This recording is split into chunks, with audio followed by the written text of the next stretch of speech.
তো অতএব যদি আজকে সোনালী বিবির নামে যদি আওয়াজ না তোলেন, দেখবেন পরবর্তীকালে আমরা ঘরে হতে পারে। কারণ হাজার হাজার লক্ষ লক্ষ মানুষ যখন বেনাগরিক হয়ে যাবে, যখন নাগরিকত্ব পাবে না, তার কোনো ভ্যালুই থাকলো না, তার সিটিজেনশিপ থাকলো না, তার মনে এই দেশে কোনো ভ্যালু নাই। লক্ষ লক্ষ মানুষ সুসাইড করবে, লক্ষ লক্ষ মানুষকে কৃতদাস বানাবে, মজদুর হিসাবে দেখানো হবে। মানে জার্মানিতে যে হিটলারের সরকার 70 লক্ষ মানুষকে কিন্তু গ্যাস ট্যাঙ্কিতে ভরে মেরে ফেলে দেওয়া হয়েছিল, সেটাই কিন্তু সেই দিন কিন্তু আজকে ভারতবর্ষের মধ্যে বাংলাতে কিন্তু আসতে চলে। মহিলাদের অধিকার থাকবে না, সাধারণ মানুষের বলার সেই জায়গা থাকবে না। সোনালী বিবি সব নথিপত্র দেখাচ্ছেন যে তার সব নথি বৈধ, তিনি ইন্ডিয়ার নাগরিক, ভারতের নাগরিক, কিন্তু তাও তাকে বাংলাদেশের জেলে পাঠানো হয়েছে। এটা কি কোনো প্রশাসনিক ভুল নাকি প্রশাসনিক পদক্ষেপ, ইচ্ছাকৃত পদক্ষেপ, কি বলবেন? অ্যাকচুয়ালি সোনালী বিবির যে ঘটনাটা আমি শুনলাম, একটা চ্যানেলের মাধ্যমে দেখলাম যে সোনালী বিবি হচ্ছে, ওনাকে পুরোপুরি হাইকোর্ট রায় দিয়েছে সে ইন্ডিয়ান সিটিজেনশিপ পাবে এবং ইন্ডিয়ান তিনি।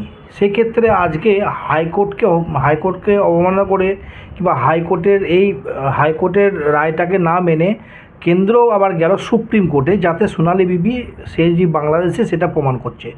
এক্ষেত্রে দেখার বিষয় হচ্ছে, দেখুন 1952 সালের আগে যদি ওনার কেউ এসে থাকে এবং ভারতে যদি তার জন্মগ্রহণ হয়ে থাকে, সে নিশ্চয়ই সিটিজেনশিপ পাওয়ার অধিকার আছে। এবং এফআরআরতে নাম লিখে যদি সে ইন্ডিয়ান সিটিজেনশিপ পেয়ে থাকে, তাহলে সে ইন্ডিয়ান সিটিজেনশিপ, নচেত কিন্তু ইন্ডিয়ান সিটিজেনশিপ সে হতে পারে না। এক্ষেত্রে যেহেতু কোর্ট তো রায় দিয়েছে, তার নথিপত্র ভেরিফিকেশন করে, তার সব কিছু ভেরিফিকেশন করতে কোর্ট রায় দিয়েছে। কারণ সংবিধানের নিয়ম মেনেই চলে কোর্ট। এবার কোর্ট হচ্ছে ভারতবর্ষের সর্বশ্রেষ্ঠ বিচার ব্যবস্থা, সব কিছুই বিচার ব্যবস্থার মধ্যে কোর্টই সব কিছু। কোর্টে যদি রায় দিয়ে থাকে ওনাকে, সোনালী বিবিকে, তাহলে বাস্তব ক্ষেত্রে ভারতবর্ষের সরকারকে ওনাকে গ্রহণ করা এবং ভারতবর্ষের সরকারের মধ্যে তাকে ইন্ডিয়ান সিটিজেনশিপ দিয়ে তাকে ইন্ডিয়াতেই রাখতে পারে। কিন্তু এক্ষেত্রে একটা জিনিস বুঝতে পারছি না, দেখুন অ্যাকচুয়ালি যদি তার সোনালী বিবি সে আজকে বাংলাদেশের জেলে আছে, সেক্ষেত্রে বা ইন্ডিয়া গভর্নমেন্ট কোনো হস্তক্ষেপ করছে না, কোর্টের অর্ডার ছাড়া। তার শুনলাম নাকি পরবর্তীকালে তিনি ইন্ডিয়া গভর্নমেন্ট নাকি গিয়েছে সুপ্রিম কোর্টে। এটা একটা বিরাট বড় সংকোচময় অধ্যায় বলতে পারেন। কিন্তু প্রচণ্ড একটা, দেখুন একজন মহিলাকে যে ধরনের নির্ভীকভাবে যেভাবে যে ধরনের সংশয়ের মধ্যে পড়ে আছে, একটা বিরাট ভাবনার বিষয়।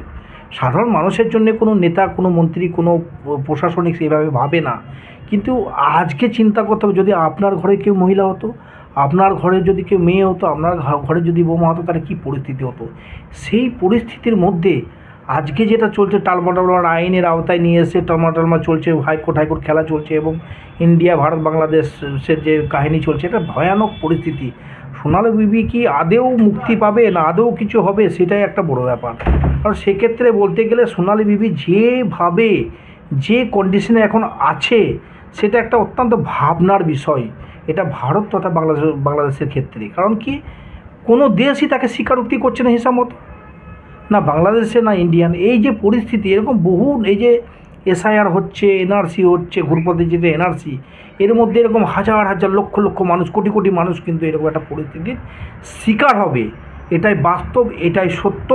এক্ষেত্রে সাধারণ মানুষ এবং বাঙালিদেরকে একদম বেনাগরিক করে, বাংলাকে ছোট করে দেখানো, বাংলাকে শেষ করে দেওয়া যে চক্রান্ত, এটাকে আমাদেরকে সচেতন হতে হবে এবং আমাদেরকে আইনের আওতা সব কিছু চোখ মুখ খোলা রেখে কাজ করতে হবে। এই পলিটিক্যাল নেতাদের দলদাসে পরিণত হয়ে গেলে হবে না।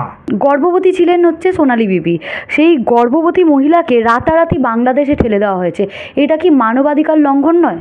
অ্যাকচুয়ালি মানবাধিকার লঙ্ঘন, এবং মহিলা কমিশনকে, এই ভারতবর্ষের মহিলা কমিশনকে তীব্রভাবে প্রতিবাদ করে সত্যটা সামনে এসে এটা সত্যতার বিচার পাওয়া উচিত। কারণ তার গর্ভে যে সন্তান, সে কোথাকার সিটিজেনশিপ নেবে, তাকে কেন জেলে রাখা হলো বাংলাদেশে, কেন ইন্ডিয়া হস্তক্ষেপ করলো, এই ব্যাপারে কেন মুখ খুলছে না? কারণ এসব পলিটিক্যাল দালালে ভরে গিয়েছে, পলিটিক্যালি দলদাসে পরিণত হয়ে গেছে। এটাই হচ্ছে বাস্তব। সোনালী বিবি যদি আজকে হতে পারে, আজকে যদি প্রতিবাদ না করেন, আপনার ক্ষেত্রেও সেটা হতে পারে, আপনার বাড়ির ঘরের ক্ষেত্রেও সেই জিনিসটা হতে পারে। অতএব আমি চাই সোনালী বিবি ইমিডিয়েট বিচার পাক এবং সেই সন্তান প্রসব করতে ইন্ডিয়া গভর্নমেন্ট স্বীকার করছে। যেটা হচ্ছে ঘুরপথে যেটা এনআরসি হচ্ছে, এক্ষেত্রে দেখবেন এরকম লক্ষ লক্ষ হাজার হাজার মানুষ, বারবার বলছি হবে হবে হবে। এই পরিস্থিতি আপনারও ঘরে হতে পারে। এই পরিস্থিতি হিন্দু মুসলিম নয়, এখানে মুসলিম হিন্দু লাগে নেতারা রাজনীতি করছে, কিন্তু সংবিধানের ঊর্ধ্বে কেউ নয়, আইনের ঊর্ধ্বে কেউ নয়। তো আইনের আওতায় নিয়ে এসে প্রতিটা ভারতবাসী কমসে কম বাংলাকে কুলুচিত করে, বাংলাকে ধ্বংস করে দেওয়া হবে। তো অতএব যদি আজকে সোনালী বিবির নামে যদি আওয়াজ না তোলেন, দেখবেন পরবর্তীকালে আমরা ঘরে হতে পারে। এসআইআরটাকে যদি এনআরসি ভাবে চালাচ্ছে, সেটা একটা ভয়ানক কোলাহল সৃষ্টি করবে। কারণ হাজার হাজার লক্ষ লক্ষ মানুষ যখন বেনাগরিক হয়ে যাবে, সে যখন নাগরিকত্ব পাবে না, তার কোনো ভ্যালুই থাকলো না, তার সিটিজেনশিপ থাকলো না, তার মানে এই দেশে কোনো ভ্যালু নাই। এটাই বাস্তব। অনেক মানুষ, লক্ষ লক্ষ মানুষ সুসাইড করবে, লক্ষ লক্ষ মানুষকে কৃতদাস বানাবে, মজদুর হিসাবে দেখানো হবে, লক্ষ লক্ষ মানুষ, কোটি কোটি মানুষকে দেখবেন ওই পোকার মতো একটা সিস্টেম বানিয়ে দেবে।